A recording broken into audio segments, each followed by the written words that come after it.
Godwin John ministries வழங்கும் தினம் ஒரு சத்திய வார்த்தை. இந்த ஆடியோ நிகழ்ச்சிக்கு உங்களை அன்புடன் வரவேற்கிறோம்.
பிதாவாகிய தேவனாலும் கர்த்தராகிய இயேசு கிறிஸ்துவினாலும் உங்களுக்கு கிருபையும் சமாதானமும் உண்டாவதாக. காட்வின் ஜான் மினிஸ்ட்ரீஸ் தொகுத்து வழங்கும் தினம் ஒரு சத்திய வார்த்தை. இன்றைக்கான தலைப்பு, இழப்பை ஒரு பொருட்டாக கருதாமல் கொடுத்தல். Giving without counting the cost. பரிசுத்த திருமறையின் ஆதார வசனம் 2 கொரிந்தியர் 8வது அதிகாரம் வசனம் 2. அவர்கள் மிகுந்த உபத்திரவத்தினாலே சோதிக்கப்படுகையில் கொடிய தரித்திரம் உடையவர்களாயிருந்தும் தங்கள் பரிபூரண சந்தோஷத்தினாலே மிகுந்த உதாரத்துவமாய் கொடுத்தார்கள். இன்றைய தியான பகுதி 2 கொரிந்தியர் 8வது அதிகாரம் முதல் 15 வசனங்களும். அன்றியும் சகோதரரே, மக்கதோனிய நாட்டு சபைகளுக்கு தேவன் அளித்த கிருபையை உங்களுக்கு அறிவிக்கிறோம். அவர்கள் மிகுந்த உபத்திரவத்தினாலே சோதிக்கப்படுகையில் கொடிய தரித்திரம் உடையவர்களாயிருந்தும் தங்கள் பரிபூரண சந்தோஷத்தினாலே மிகுந்த உதாரத்துவமாய் கொடுத்தார்கள். மேலும் அவர்கள் தங்கள் திராணிக்கு தக்கதாகவும் தங்கள் திராணிக்கு மிஞ்சியும் கொடுக்க தாங்களே மனதுள்ளவர்களாய் இருந்தார்கள் என்பதற்கு நான் சாட்சியா இருக்கிறேன். தங்கள் உபகாரத்தையும் பரிசுத்தவான்களுக்கு செய்யப்படும் தர்ம ஊழியத்தின் பங்கையும் நாங்கள் ஏற்றுக்கொள்ளும்படி அவர்கள் எங்களை மிகவும் வேண்டிக் கொண்டார்கள். மேலும் நாங்கள் நினைத்தபடி மாத்திரம் கொடாமல் தேவனுடைய சித்தத்தினாலே முன்பு தங்களை தாமே கர்த்தருக்கும் பின்பு எங்களுக்கும் ஒப்புக் கொடுத்தார்கள். ஆதலால் தீத்து இந்த தர்ம காரியத்தை உங்களிடத்தில் தொடங்கினபடியே அதை முடிக்கவும் வேண்டும் என்று அவனை கேட்டுக்கொண்டோம். அல்லாமலும் விசுவாசத்திலும் போதிப்பிலும் அறிவிலும் எல்லாவித ஜாக்கிரதையிலும் எங்கள் மேலுள்ள உங்கள் அன்பிலும் மற்றெல்லா காரியத்திலும் நீங்கள் பெருகி இருக்கிறது போல இந்த தர்ம காரியத்திலும் பெருக வேண்டும். இதை நான் கட்டளையாக சொல்லாமல் மற்றவர்களுடைய ஜாக்கிரதையை கொண்டு உங்கள் அன்பின் உண்மையை சோதிக்கும் பொருட்டே சொல்லுகிறேன். நம்முடைய கர்த்தராகிய இயேசு கிறிஸ்துவின் கிருபையை அறிந்திருக்கிறீர்களே. அவர் ஐஸ்வர்யம் உள்ளவராய் இருந்தும் நீங்கள் அவருடைய தரித்திரத்தினாலே ஐஸ்வர்யவான்கள் ஆகும்படிக்கு உங்கள் நிமித்தம் தரித்திரரானாரே. இதை குறித்து என் யோசனையை உங்களுக்கு அறிவிக்கிறேன். இதை செய்கிறதற்கு மாத்திரமல்ல, செய்ய வேண்டும் என்றும் உற்சாகப்படுகிறதற்கும் ஒரு வருஷமாய் ஆரம்பம் பண்ணின உங்களுக்கு இது தகுதியாயிருக்கும். ஆகையால் அதை இப்பொழுது செய்து நிறைவேற்றுங்கள். கொடுக்க வேண்டும் என்கிற விருப்பம் உண்டாயிருந்தது போல உங்களுக்கு உள்ளவைகளில் எடுத்து அதை நிறைவேற்றுதலும் உண்டாவதாக.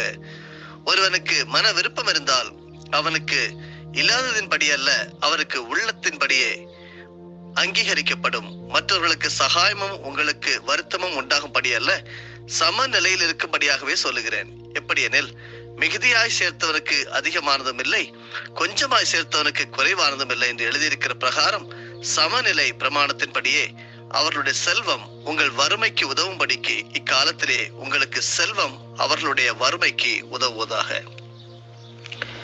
இழப்பை ஒரு பொருட்டாக கருதாமல் கொடுத்தல். Giving without counting the cost.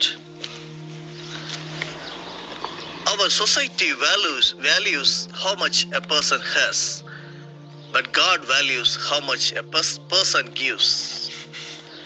நாம் எவ்வளவு வைத்திருக்கிறோம் என்பதை சமூகம் மதிப்பீடு செய்கிறது. நாம் எவ்வளவு கொடுக்கின்றோம் என்று ஆண்டவர் மதிப்பீடு செய்கின்றார். இந்த வரிகள் ஓசோலோ மெக்கார்டி என்ற அமெரிக்க பெண்மணியின் வாழ்க்கை குறிப்பில் எழுதப்பட்டுள்ளது. தந்தை யாரென அறியாத இந்த பெண் தனது தாயார் மற்றும் பாட்டியால் வளர்க்கப்பெற்றார். குடும்ப வறுமை காரணமாக 6ஆம் வகுப்பு வரை கல்வி பெற்று பின்னர் வீட்டு வேலைக்கு சென்றார். கருப்பு இன பெண்மணி என்பதால் பல இன்னல்களுக்கு உள்ளானார். ஆனால் 60 ஆண்டுகளாக வீட்டு வேலை மட்டுமே செய்து பெரும் நிதியை சேமித்து வைத்திருந்தார். தன்னை போன்ற வறுமையால் கல்வி கற்க முடியாத மாணவர்களுக்கு உதவ வேண்டும் என முனைப்புடன் 1995ஆம் ஆண்டு 15,000 அமெரிக்க டாலர் பணத்தை மிசிசிப்பி பல்கலைக்கழகத்திற்கு மாணவர்களின் கல்வி உதவித் தொகைக்காக வழங்கினார். இன்றும் இந்த கல்வி உதவித் தொகையினால் பயன்பெறும் மாணவர்கள் அநேகர். அமெரிக்க மக்களாலும் அரசாலும் மிகவும் பாராட்டப்பட்ட இந்த பெண் கொடுத்தலுக்கு பெரும் உதாரணமாக திகழ்கின்றார். ஆண்டவரின் கொடுத்தலின் ஆதாரமாகவும் கொடுத்தலின் முழுமையாகவும் திருமறை பல இடங்களிலே சுட்டி காட்டுகின்றது. உதாரணமாக யோபு 1:21, யோவான் 3:16 படிக்கலாம். இழத்தலின் உச்சம் கொடுத்தல் என்பதற்கு ஆண்டவர் இயேசுவின் வாழ்க்கை, சிலுவை மரணம் ஓர் உதாரணம். நாம் வாழும் காலகட்டத்தில் இழப்பை ஒரு பொருட்டாக எண்ணாமல் எவ்வாறு கொடுக்கலாம், அதனால் என்னென்ன நன்மைகளை, ஆசீர்வாதங்களை நாம் சுதந்திரித்துக் கொள்ளலாம் என்பதை சற்று சிந்திப்போம். முதலாவதாக முன்னுரிமையை விட்டுக் கொடுத்தல். ஆதியாகமம் 13வது அதிகாரம் வசனங்கள் 8 முதல் 18 வரையிலும் இதை படிக்கலாம். வாக்குவாதம் என்ற சொல்லிற்கு எபிரேயத்தில் மேரிபா என்ற சொல் பயன்படுத்தப்பட்டுள்ளது. இந்த வார்த்தை ரிப் என்ற மூல வார்த்தையிலிருந்து வருகின்றது. இதன் பொருள் என்னவென்றால் வாக்குவாதம் அல்லது சண்டை, ஸ்ட்ரைஃப் ஃபார் கன்டென்ஷன் என்பதாகும். மேரிபாவுக்கும் கொடுத்தலுக்கும் ஒரு தொடர்பு உள்ளது. மோசையின் காலகட்டத்தில் ஒருமுறை மக்கள் தண்ணீரின்றி மோசையுடன் வாக்குவாதத்தில் ஈடுபட்டனர். அந்த இடத்திற்கு மேரிபா என்று பெயரிடப்பட்டது. அங்கு தேவன் மக்கள் வாக்குவாதம் செய்யாமல் அமைதியாய் பயணிக்க தண்ணீரை தாராளமாய் கொடுத்தார் என்று குறிப்பிடப்பட்டுள்ளது. இங்கு வாக்குவாதத்திற்கு பின்னர் தேவன் ஒரு பெரிய கொடுத்தலை அங்கே நிறைவேற்றுகின்றார். ஆபிரகாம் தனது முன்னுரிமையை விட்டுக் கொடுப்பதில் தலை சிறந்த முன் உதாரணமாக திகழ்கின்றார். ஆண்டவர் ஆபிரகாமுடன் 3 முன்னுரிமைகளை விட சொல்கிறார். ஒன்று, உன் நாட்டிலிருந்து விடுபட வேண்டும், உன் இனத்தவரிடத்திலிருந்தும் உன் தந்தை வீட்டிலிருந்தும். இந்த 3மே ஆபிரகாமுக்கு முன்னுரிமை பெற்றவை. ஆனால் ஆண்டவரின் சொல்லுக்கு கீழ்ப்படிந்து அவற்றை விட்டுக் கொடுக்கின்றார். செல்வங்களுக்கெல்லாம் சொல்லுமாகிய அவருடைய ஒரே மகனான ஈசாக்கை பலியிட சொன்ன ஆண்டவர் தன் மகன் தனது முன்னுரிமைக்கு அடையாளம், ஆனால் அவனையும் விட்டுக் கொடுக்க துணிவு கொள்கின்றார். இவ்வாறு இழப்பை ஒரு பொருட்டாக எண்ணாமல் முன்னுரிமை விட்டுக் கொடுத்த ஆபிரகாம் ஆண்டவரிடமிருந்து எல்லா ஆசிகளையும் பெற்றுக் கொண்டார். இரண்டாவதாக, வறுமையிலும் வல்லன்மையோடு கொடுக்க வேண்டும். 2 கொரிந்தியர் 8வது அதிகாரம் முதல் 15 வசனங்களை இன்று வாசிக்க கேட்ட தியான பகுதி. மக்கதோனியா என்ற சொல்லுக்கும் மக்கதோனியாவின் நிலப்பரப்பிற்கும் மக்கதோனியாவில் வாழ்ந்த மக்களுக்கு ஒரு ஒற்றுமை உண்டு. அது என்னவென்றால், மக்கதோனியா என்ற கிரேக்க சொல் உயர்ந்தவைகள் என்பதை குறிப்பிடும் சொல். மக்கதோனியா நிலப்பரப்பில் அதிகமாக உயர்ந்த மலைகள் காணப்படும். மக்கதோனியாவில் உள்ள மக்கள் உயர்ந்த உள்ளம் படைத்தவர்கள். இந்த மக்கதோனியா மக்களை பவுல் கொரிந்து சபைக்கு உயர்வாக கூற காரணம் என்னவெனில், அவர்கள் தங்களால் இயன்ற அளவுக்கு தாங்களாகவே கொடுத்தார்கள். ஏன் அளவுக்கு மீறியே கொடுத்தார்கள் என்று சொல்லி 2 கொரிந்தியர் 8வது அதிகாரத்திலே வசனம் 3 படிக்கிறோம்.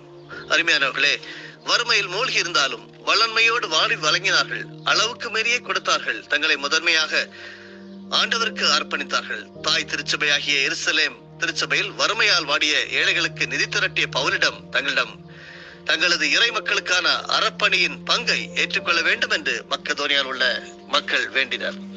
மூன்றாவதாக, மதிப்பு மிக்கதை கொடுக்க வேண்டும்.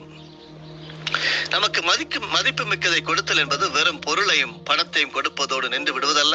நம் நேரத்தை பிறருக்காக செலவிடுதல், பிறருடைய வாழ்வு மீது கரிசனை கொள்ளுதல், பிறர் துன்பத்திலும் பிறரது பிணியின் போதும் அவரோடு நிற்றல் போன்றவைகளும் மதிப்பு மிக்கவர்களே. ஆண்டவர் இயேசு கிறிஸ்துவுக்கும் பெத்தானியாவுக்கும் அதிக தொடர்பு உண்டு. பெத்தானியா என்னும் இடம் எருசலேமிலிருந்து 32 கிலோமீட்டர் தொலைவில் ஒலிவ மலையில் அமைந்திருக்கும் ஒரு கிராமமாகும். ஆண்டவர் இயேசு இங்கு லாசருவை உயிரோடு எழுப்பினார். சகோதரனை இழந்த அந்த குடும்பத்தோடு தனது மதிப்புமிக்க நேரத்தை செலவிட்டார்.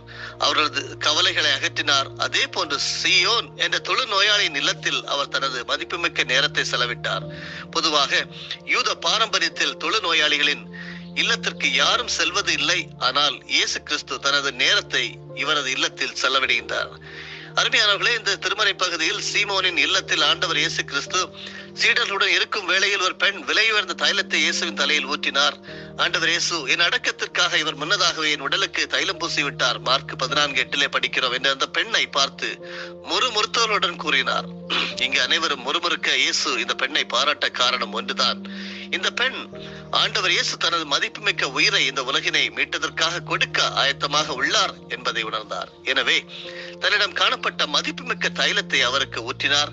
இந்த செயல் உலகமெங்கும் எடுத்துக் கூறப்படும் என்றும் இந்த பெண் நினைவு கூறப்படுவாள் என்றும் இயேசு கூறினார்.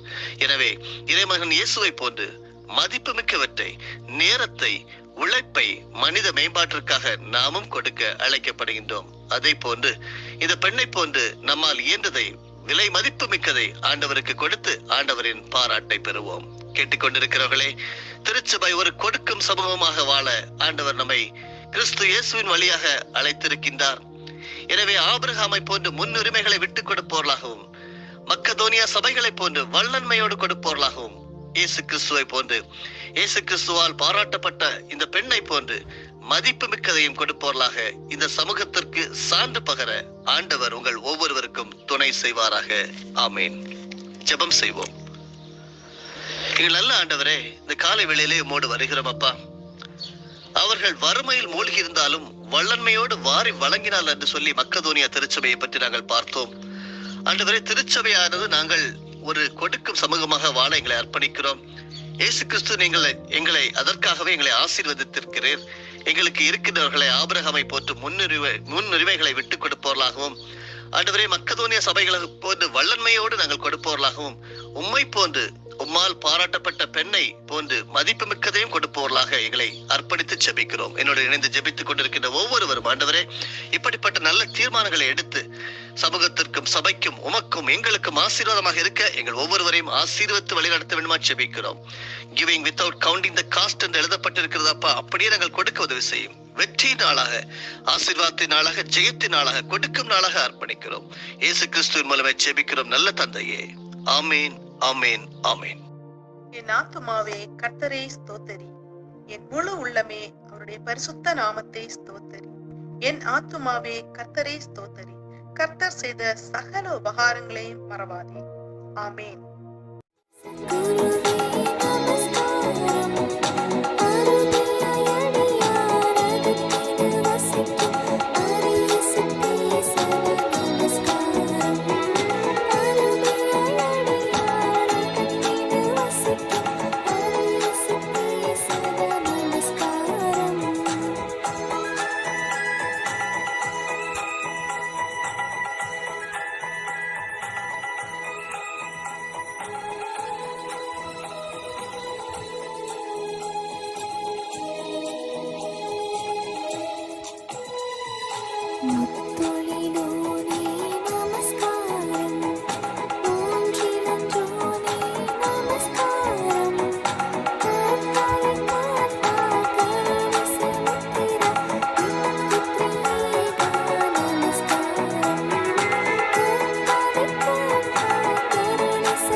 ஆண்டவராகிய இயேசு கிறிஸ்துவின் மூலமாக உங்களை நாங்கள் மனமாற ஆசீர்வதிக்கிறோம்.